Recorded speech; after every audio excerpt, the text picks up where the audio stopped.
Olá, queridos da Igreja Batista da Freguesia, bom estar de novo com vocês, poder conversar um pouco, poder falar um pouco da Palavra de Deus, nesse tempo em que nós estamos nas nossas casas, mas continuamos juntos. Fecha o templo, permanece aberta a Igreja de Cristo.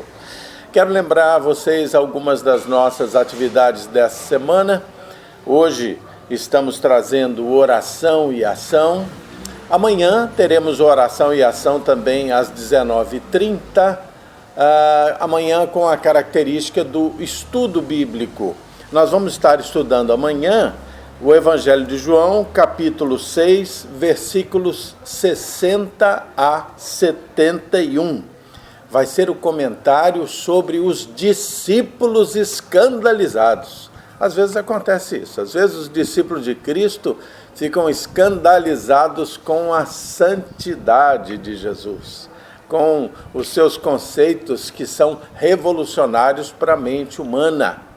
Na sexta-feira, nós teremos o Oração e Ação Kids, e nós vamos estar trazendo mais uma daqueles convidados especiais para as crianças. E vamos estar também apresentando os desenhos que foram feitos com relação à Oração e Ação Kids da semana passada. Então vai ser muito bom, você não perca o Oração e Ação Kids da próxima sexta-feira.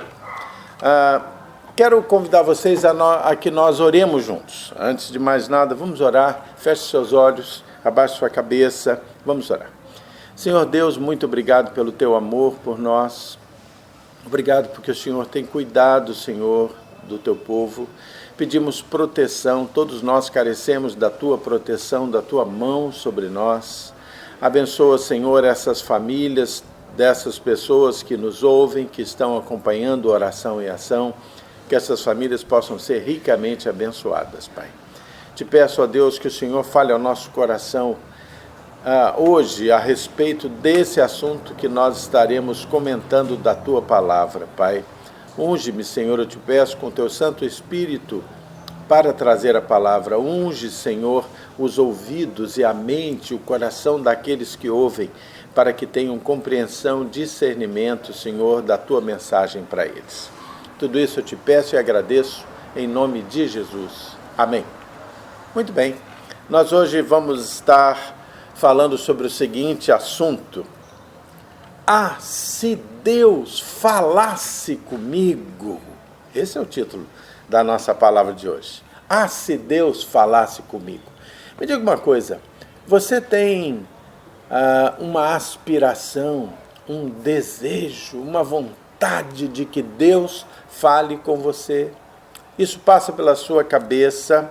Você já desejou, por exemplo, que Deus, através do seu Filho Jesus, sentasse na mesa com você?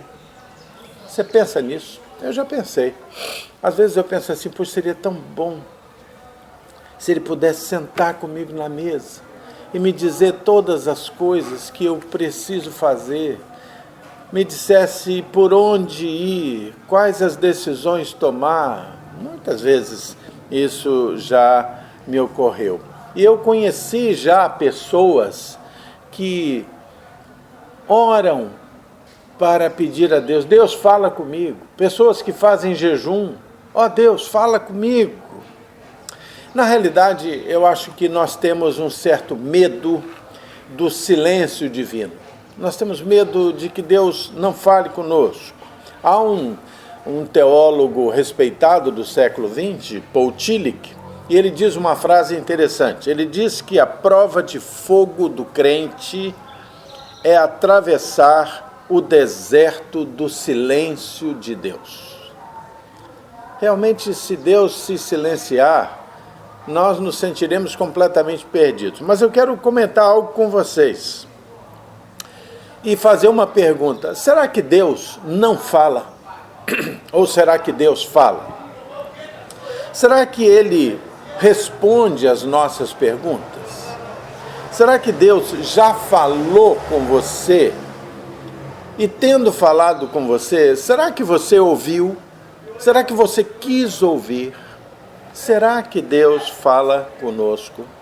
E eu quero lembrar algo muito importante na vida de alguém que crê em Deus. Nós temos ouvido desde a nossa infância, desde a nossa mais tenra idade, a definição da Bíblia como sendo a palavra de Deus. Se a Bíblia é a palavra de Deus, quando você lê a sua Bíblia, Deus sentou à mesa com você. Deus está falando com você. Quando você ora e você lê a sua Bíblia e você medita naquela palavra, esteja certo de que Deus está falando com você. Essa aspiração que temos, ela se cumpre todas as vezes que nós lemos a palavra de Deus. E aí nós ficamos com perguntas na nossa mente. Mas por que Deus deixou esse livro, que é a sua palavra, para nos falar? Por quê? Qual é a razão disso? Para quê? Para que Deus fez com que essas palavras chegassem até aos seus ouvidos, à sua mente, aos meus ouvidos, à minha mente, aos meus olhos?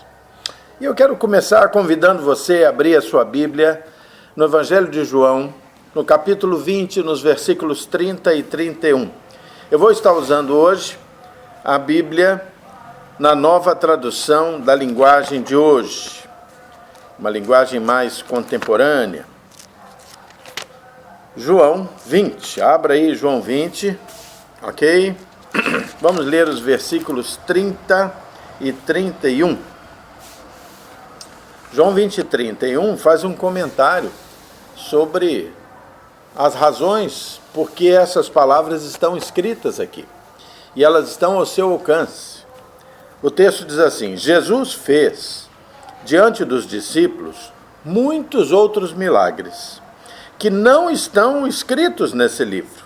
Mas estes que foram escritos foram para que vocês creiam que Jesus é o Messias, o Filho de Deus, e para que, crendo, tenham vida por meio dele. Ou seja, aquilo que está escrito nessa palavra está aqui para que você creia em Jesus. E para que você, crendo, você tenha vida por meio de Jesus. Então, a palavra de Deus existe com uma finalidade muito específica. Ela é uma palavra que visa o seu conhecimento, e esse seu conhecimento lhe permita e lhe leve a crer em Jesus.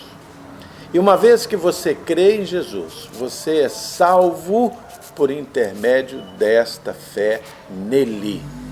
Então, Jesus senta à mesa com você todas as vezes que você abre a sua Bíblia com a intenção de lhe trazer salvação.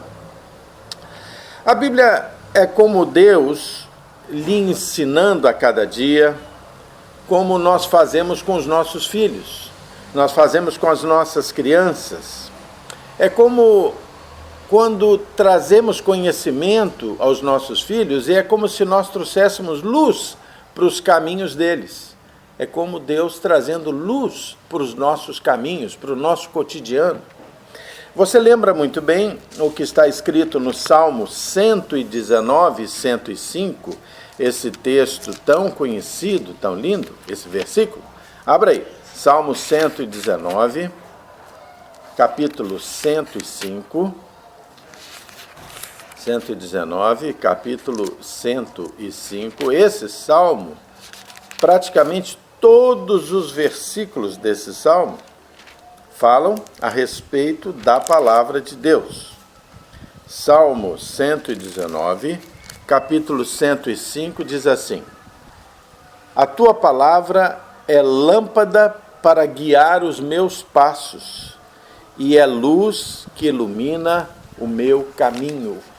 A palavra de Deus, ela ilumina a sua vida, ela ilumina as suas decisões, ela ilumina os seus sentimentos, ela ilumina as suas certezas, ela tira as suas inseguranças. Você já tentou alguma vez entender o que se passa em volta de você num ambiente de absoluta escuridão? Já teve essa experiência de ficar tentando ver a mínima coisa, mas não conseguia ver absolutamente nada? Eu já vivi essa situação algumas vezes. Apenas compartilhando uma delas com você, talvez algum de vocês já conheça essa história que eu vivi. Eu passei uma boa parte da minha infância numa cidade na região dos Lagos, Arraial do Cabo. Muitos de vocês certamente conhecem. Mas quando eu era criança, isso já faz um bom tempo, lá não havia luz elétrica. As casas eram iluminadas por lampião, lamparina, vela. E meu pai tinha uma pequena casinha lá e era daquele jeito, era com lampião. Quando chegava a noite, apagava-se os lampiões e a casa ficava em absoluta escuridão. Uma vez nós estávamos lá e eu me lembro que a casa era pequena, tinha um quarto apenas onde dormiam meu pai e minha mãe e havia uma salinha do lado desse quarto. E nós tínhamos posto esteiras de palha no chão e eu estava dormindo numa daquelas esteiras de palha. Assim do lado, numa outra esteira de palha, estava dormindo um amigo muito querido, Paulo. Eu tinha aí meus 11, 12 anos. Mas era tão escuro, que você abria os olhos e não fazia a menor diferença, você não via nada. E a minha esteira era um pouco grande, ficava assim na passagem da sala, e eu me lembro que no meio da noite eu comecei a ouvir alguém andando do meu lado sobre a esteira, e aquele barulho, chá, chá, chá, dos pés caminhando sobre a esteira, passando do meu lado. E eu fiquei apavorado, mas eu não conseguia ver absolutamente nada. E aquela pessoa ou aquilo andando sobre a esteira do meu lado. Que agonia a escuridão. E eu me lembro que eu virei de lado e falei no ouvido do meu amigo, tem alguém aqui. E então aquela pessoa foi andando na direção da porta do quarto dos meus pais. E eu sabia que tinha um banquinho de madeira atrás de mim. E eu peguei aquele banquinho de madeira. E eu, com medo, naquela escuridão, me preparei para jogar aquele banco de madeira, aquele banquinho de madeira pesado, em cima daquilo que estivesse andando do meu lado, na completa escuridão. Quando eu estava pronto para jogar, alguém acendeu uma vela. Era meu pai. Ele tinha saído do quarto, estava voltando do quarto. Quase joguei o banco de madeira na cabeça do meu pai. Por quê? Por causa da escuridão. Eu tinha que pensar, eu tinha que decidir no meio da escuridão. Teria sido um problema sério. Mas veja, isso acontece quando nós não conhecemos a vontade de Deus na nossa vida. Quando nós não conhecemos a palavra de Deus, é como se tivéssemos que tomar decisões, que escolher caminhos, que escolher atitudes no meio da escuridão. Deus fala a você, Deus ilumina os seus caminhos através do conhecimento da sua palavra. Às vezes nós fazemos perguntas a Deus como se não houvesse nada para nos apontar o caminho, perguntas que Ele já nos respondeu. Ele já nos respondeu com a sua palavra. Por exemplo, às vezes a gente pergunta, pai, eu estou meio perdido, eu não sei como conduzir o meu futuro, qual vai ser a linha de condução do meu futuro? E aí a gente lembra do que está escrito na palavra de Deus. Buscai, pois, em primeiro lugar o reino de Deus e a sua justiça, e todas as demais coisas vos serão acrescentadas. Está lá, Mateus 6,33. Fala Deus. Deus falou. Deus já falou na sua palavra. Quando você conhece a palavra de Deus, há respostas para as suas dúvidas, para os seus anseios. Outra pergunta, por exemplo, pai, será que eu devo me associar com alguém que eu acho super legal, super competente, super cativante, mas tem alguns valores assim um tanto questionáveis. Isso a gente pode aplicar tanto a se associar em trabalho, se associar em sociedade, se associar em namoro e casamento. E aí a Bíblia nos responde o seguinte: olha, não se juntem com descrentes para trabalhar com eles, pois como é que o certo pode ter alguma coisa a ver com o errado? Como é que a luz e a escuridão poderiam viver juntas? Isso está em 2 Coríntios 6, 14, 15. Fala Deus. Deus falou. Deus já falou. Nós conhecemos esse texto dentro de uma linguagem mais tradicional sobre não se ponha debaixo do mesmo jugo. O jugo é um instrumento, um amarrio de trabalho. Então, muitas vezes as respostas já existem, as respostas já estão postas para nós pela palavra de Deus e nós permanecemos dizendo: Senhor, se o Senhor falasse comigo. Se a Bíblia é a luz do caminho, não conhecê-la é como ser cego espiritualmente. Ser cego nessa sabedoria que Deus disponibiliza para nós. Aproveite essa luz, essa sabedoria que Deus disponibiliza. Quando uma pessoa tem uma deficiência visual importante, uma cegueira, ela sofre situações difíceis, muito mais difíceis na vida. Da mesma maneira, quando nós não enxergamos a vida na disponibilidade da palavra de Deus para nossas vidas, nós temos uma vida mais limitada. Nós temos também um constante perigo de acidentes. Nós temos o risco muito maior de sermos enganados, porque não vemos espiritualmente. Nós nos perdemos com facilidade e muitas vezes pessoas que não conseguem ver por onde caminham, não conseguem ver, acabam se precipitando para a morte. Quando você conhece a Bíblia, quando você se interessa pela palavra de Deus, quando você entende que Deus está falando com você através dela, você estará vendo muito além do discernimento humano. Você estará olhando através da lente de Deus para a sua vida. E essa sabedoria de Deus, essa mente de Cristo, como diz a palavra, ela estará influindo, ela estará abençoando a sua vida. Eu quero convidar você para que nós leiamos um último texto que está em Hebreus, capítulo 4, versículos 12 e 13. Hebreus 4, versículos 12 e 13, na nova linguagem de hoje, na nova versão na linguagem de hoje. Hebreus está lá no finzinho da Bíblia. Abre aí comigo. Hebreus 4, versículos 12 e 13. Hebreus 4, versículos 12 e 13. Ok, aqui está. Achou aí? Ótimo. Vamos lá. Vou ler, preste bem atenção. O texto diz assim, Hebreus 4, 12 e 13.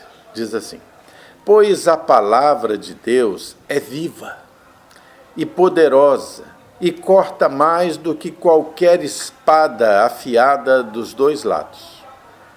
Esta palavra vai até o lugar mais fundo da alma e do espírito, vai até o íntimo das pessoas e julga os desejos e os pensamentos do coração delas. Não há nada que se possa esconder de Deus.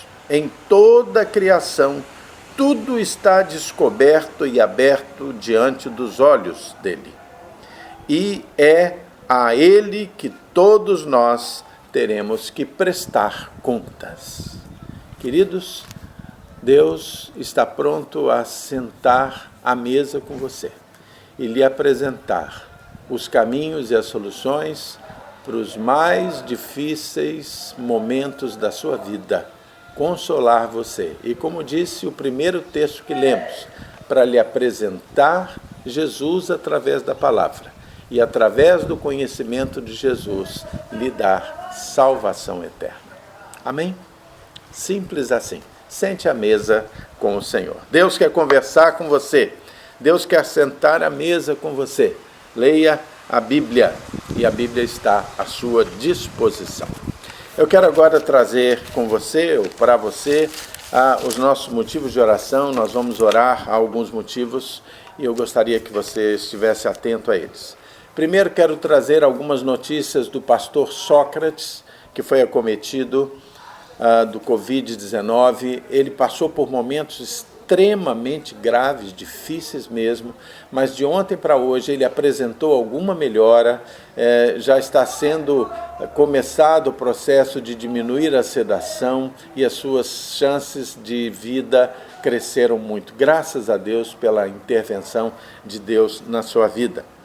Quero trazer também a gratidão da Kátia, da nossa igreja, secretária da nossa igreja, que agradece pelo seu aniversário feito e pela sua cura. Ela esteve bastante doente, agora ela está bem. Quero pedir a oração, estejamos orando por uma amiga querida, nossa irmã em Cristo, a Solange. Ela é uma corretora lá de Arraial do Cabo, dessa cidade que eu vivi parte da minha infância. Ela está hospitalizada, ela está numa situação de bastante gravidade após uma cirurgia. Vamos estar orando pela recuperação da Solange. Vamos orar também pelas nossas autoridades. A cada dia, em cada refeição que você tiver junto com a sua família, lembre de orar pelas autoridades do nosso país. A Bíblia nos ensina a orar pelas nossas autoridades. E vamos orar por proteção sobre nós. Vamos orar? Feche seus olhos para nós encerrarmos esse nosso oração e ação com oração. Deus querido, nós estamos aqui na Tua presença. Muito obrigado pela Tua palavra, porque o Senhor deixou conosco a Bíblia, Senhor. Maravilhoso ouvir a Tua palavra, ouvir a Tua voz através desses escritos, Pai, que nos transformam, que nos ensinam, que iluminam o nosso caminho. Muito obrigado, Pai. Senhor Deus, quero te pedir que o Senhor abençoe essas pessoas pelas quais pedimos aqui, Senhor. Pastor Sócrates, pela Solange, pela Kátia, por todos os outros que têm enviado os seus pedidos, Senhor. Por aqueles que estão hospitalizados, por aqueles, Senhor, que sofrem problemas familiares. Senhor, eu te suplico a Tua proteção sobre todos nós contra o acometimento, Senhor, desta virose tão terrível, Senhor. E suplicamos que isso acabe logo, Senhor, que a Tua mão poderosa afaste, Senhor, de sobre a face da terra essa virose. Mas certamente há algum motivo e alguma razão por que isso aconteceu e acontece. Nós te pedimos que o Senhor nos dê discernimento para que compreendamos, Pai. Senhor Deus, eu quero te suplicar as Tuas bênçãos sobre os dirigentes da nossa pátria. Nosso presidente, vice-presidente, ministros, todos do legislativo, do executivo, do judiciário, Senhor, põe Tua mão sobre eles e a nossa oração permanece, Senhor, fortalece, sustenta, dá sabedoria aos bons, Senhor, transforma os maus, eu te suplico, ou afasta-os imediatamente, é a nossa súplica, Pai. Senhor Deus, abençoa todos os nossos irmãos queridos da Igreja Batista da Freguesia e todos esses amigos que têm nos assistido, que têm participado dos nossos encontros, Pai. Tudo isso eu te peço e agradeço em nome de Jesus. Amém. Queridos, Deus abençoe vocês, tenham uma noite maravilhosa, um dia maravilhoso, e eu te suplico, Senhor, que o Senhor abençoe esse povo que tem nos assistido. Amanhã, oração e ação com estudo bíblico. Até amanhã.